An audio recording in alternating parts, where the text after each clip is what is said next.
ঘটনা ঘটে। মোহাম্মদ শুভ ইসলাম 20 বছরের একজন যুবক, তার লাশ পাওয়া যায় 7 তারিখ বিকালের দিকে। তো এটা একটা ক্লুলেস মার্ডার ছিল। আমরা মাত্র 14 থেকে 15 দিনের মধ্যে এই হত্যাকাণ্ডে মোট 4 জন জড়িত ছিল। তার মধ্যে আমরা 3 জনকে গ্রেপ্তার করি এবং 3 জনই আদালতে তাদের নিজেদেরকে সম্পৃক্ত করে স্বীকারোক্তিমূলক জবানবন্দি দিয়েছে।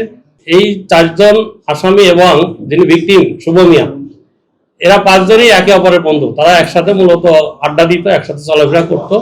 এবং ঘটনার দিন সন্ধ্যার পরে এই হত্যাকাণ্ডটি আমরা যতটুকু জেনেছি যে রাত 8টা থেকে 9টা এর মধ্যে সংঘটিত হয়। এই খিদিরপুর একটা এলাকা, এই সদর থানার মধ্যে, আমাদের এই পিবি অফিস থেকে ফিয়ারলি 3 কিলোমিটার দূরে।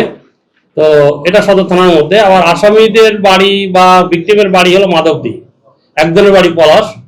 তো এরা এই সন্ধ্যার দিকে ওখানে আড্ডা দিচ্ছিল এবং আমাদের যে ভিকটিম যিনি শুভ মিয়া, সেও তাদের সাথে যোগাযোগ করে ওখানে ওই আড্ডায় একসাথে থাকে। ওরা মূলত এই আড্ডার পরবর্তীতে ওরা মাদক সেবন করে।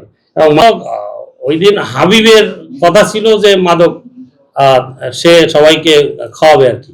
ওরা মানে ঘনিষ্ঠ বন্ধু। ওরা হয়তো এক একজন এক একদিন, আমরা যেমন রেস্টুরেন্টে খেতে গেলে বলে যে আজকে আমি খাওয়ালাম, কালকে তুমি, এরকম। তো ওই দিন হাবিবের পালা ছিল। হাবিব তাদের চাহিদা মতো মাদক আসলে কিনতে পারে নাই, ওর কাছে টাকা কম ছিল। এইটা নিয়ে এক কথা দুই কথা তাদের মধ্যে ঝগড়াঝাটি হয়। এই ঈদে জামা জুতো অ্যাক্সেসরিজের ডিসকাউন্ট।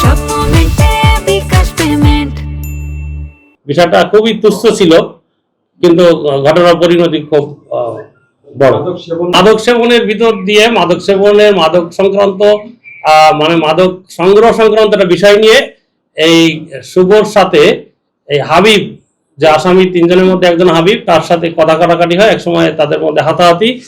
পরবর্তীতে এই শুভকে ওরা কিলঘুষি মারে এবং পাশে একটা রশি, ওই গরু বাঁধা যে রশি থাকে পরিত্যক্ত, ওটা পেয়ে ওরা এই রশিটা প্যাঁচ দিয়ে আপনার যখন টানাটানি করছে তখন কিন্তু মারা গেছে। যখন বুঝতে পারছে যে ও মারা গেছে, তখন পাশেই ওই যে ডোবার মধ্যে তারা ফেলে দেয়, আর রশিটা তার পাশে খালের মধ্যে ফেলে দেয়। খাল তো ওই যে আপনার বিএডিসির যে ওটা মানে খুব ফ্লোয়িং স্রোত আছে, আমরা রশিটা ওটা উদ্ধার করার চেষ্টা করছি, ওটা পাই নাই।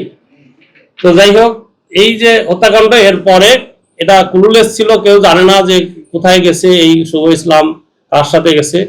এটা আমরা আমাদের গোয়েন্দা নজরদারি এবং আমাদের যে তথ্য প্রযুক্তি, এটা ব্যবহার করে আমরা গত 20 তারিখ এই মঙ্গলবার আমরা নারায়ণগঞ্জ থেকে 2 জনকে অ্যারেস্ট করি এবং বুধবারে চাঁদপুর থেকে একজনকে অ্যারেস্ট করি।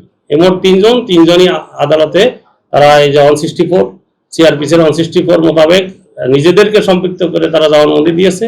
এবং আমরা দেখেছি যে 3 জনই যে বক্তব্য দিয়েছে, একজনের বক্তব্যের সাথে আর একজনের বক্তব্যের যে সামঞ্জস্যতা, এটা আমরা পেয়েছি। তথ্য প্রযুক্তির অপব্যবহার করতে গিয়েই, অন্য মানুষকে ভিক্টিমাইজ করতে গিয়েই মূলত তারা দ্রুত অ্যারেস্ট হয়েছে।